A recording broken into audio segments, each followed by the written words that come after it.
Como decimos en Latinoamérica, a Delcy Rodríguez le va a tocar muy duro. Y la razón, todos los compromisos que asumió con Estados Unidos y con el presidente Donald Trump. Tiene que cambiar toda la estructura del régimen. Recibió la visita del director de la CIA. ¿Qué compromisos obtuvo ella con él? Es verdad que hay cambio de gabinete, ya salió Saab, van a cambiar a Vladimir. Todos esos interrogantes los vamos a abordar hoy con Gustavo Bazaucar, quien él ha estado en constante comunicación con nosotros sobre lo que está pasando a diario y lo que viene ahora para Venezuela. Esto va a ser no de días, sino de meses. Inclusive se habla de un interés del hermano de Delcy Rodríguez, de Jorge Rodríguez, también para asumir el poder. Pero todo esto debe terminar con una convocatoria a elecciones.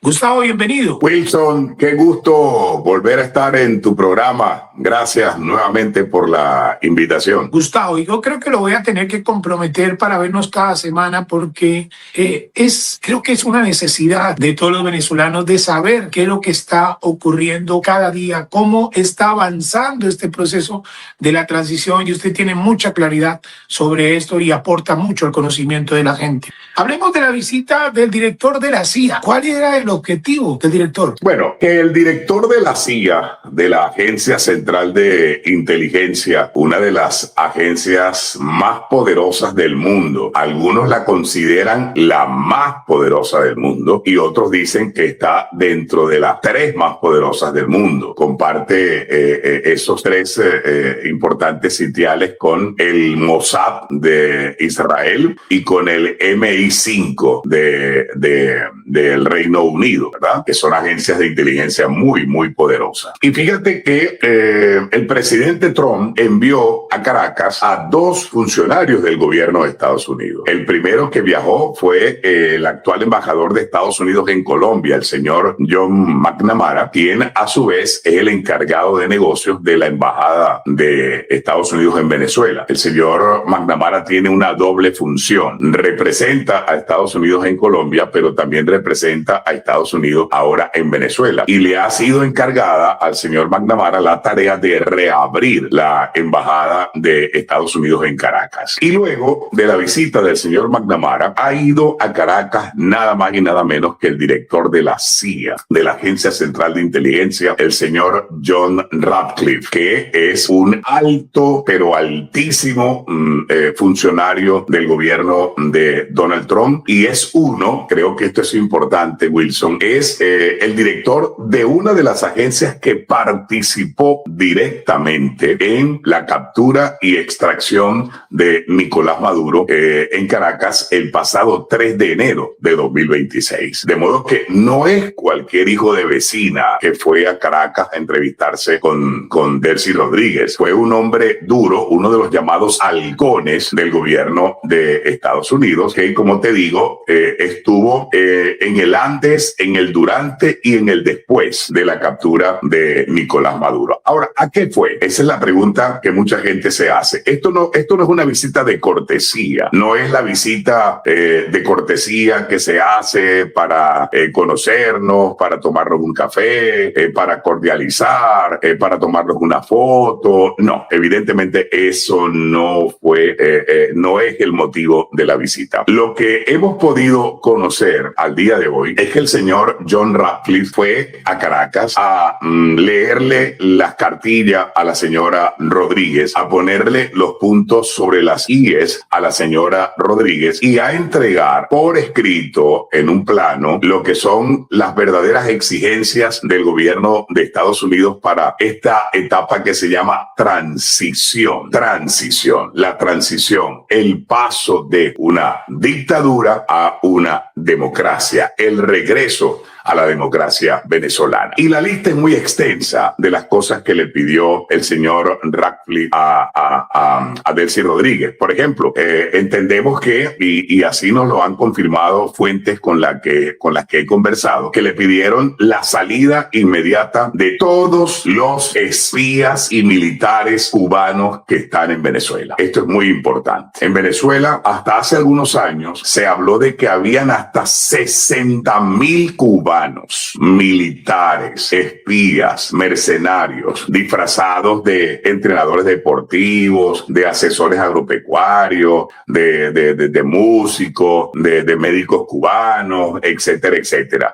Una gran mayoría de esos 60,000 cubanos, más de la mitad, eran espías que estaban adentro de oficinas públicas venezolanas, dentro de la Fuerza Armada, dentro de los ministerios, en las principales ciudades del país, Caracas, Maracay, Valencia, Barquisimeto, Maracaibo, Puerto La Cruz, haciendo espionaje, recabando información para mantener el control sobre la población venezolana durante muchos de estos años. Pues bien, el director de la CIA dijo: necesitamos que todos estos espías cubanos salgan de Venezuela lo antes posible. Necesitamos que los espías chinos salgan de Venezuela lo antes posible. Necesitamos que los espías rusos salgan de Venezuela lo antes posible. Necesitamos que los iraníes, los espías iraníes y los representantes de Hezbollah que están en Venezuela salgan inmediatamente de acá. ¿Por qué? Porque la CIA tiene perfectamente mapeada la presencia de todos esos mercenarios, espías, terroristas, a los cuales se les dio cobijo dentro de Venezuela durante los últimos años. Y así como se entregó eso, obviamente, Wilson, se entregaron otras exigencias de las cuales te voy a estar comentando más adelante. En tu cuenta de X este fin de semana, Gustavo, hay algo que me llamó mucho la atención. Inclusive ustedes, para que lo busquen, está como Gustavo Azocar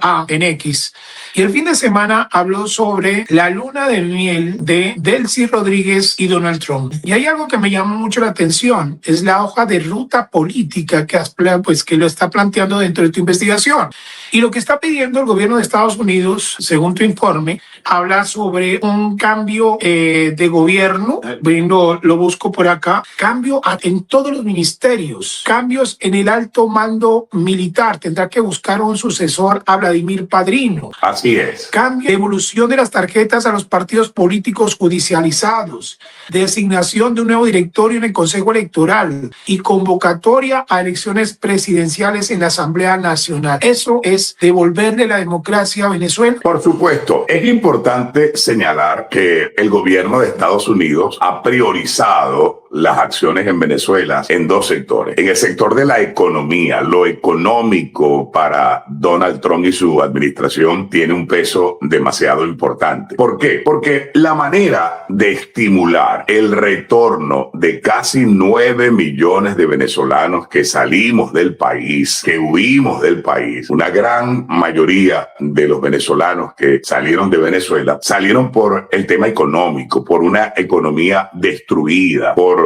pésimos salarios, por pésimos sueldos, por falta de empleo, por la caída en el poder adquisitivo. En Venezuela el salario mínimo apenas llega a $5 mensuales al día de hoy, más un bono que se inventó Maduro, que es lo que llaman el bono de guerra, que es más o menos como unos $120. Entonces serían más o menos como unos $125 mensuales lo que reciben los trabajadores de la administración pública, porque ese bono solo lo reciben los trabajadores de la administración pública. Entonces, si el presidente Trump quiere que los venezolanos regresen a su país, una de las primeras cosas que hay que atacar es lo económico. Se necesita reactivar la economía, que vuelva a haber inversión privada en Venezuela y que haya nueva inyección de dinero fresco en Venezuela. ¿Para qué? Para que muchos venezolanos regresen a Venezuela a ganar un sueldo digno y no ese sueldo de hambre que lamentablemente le pagan a los funcionarios públicos de Venezuela en este momento. Entonces, lo económico está allí en la agenda del presidente Trump y por eso está de primero petróleo.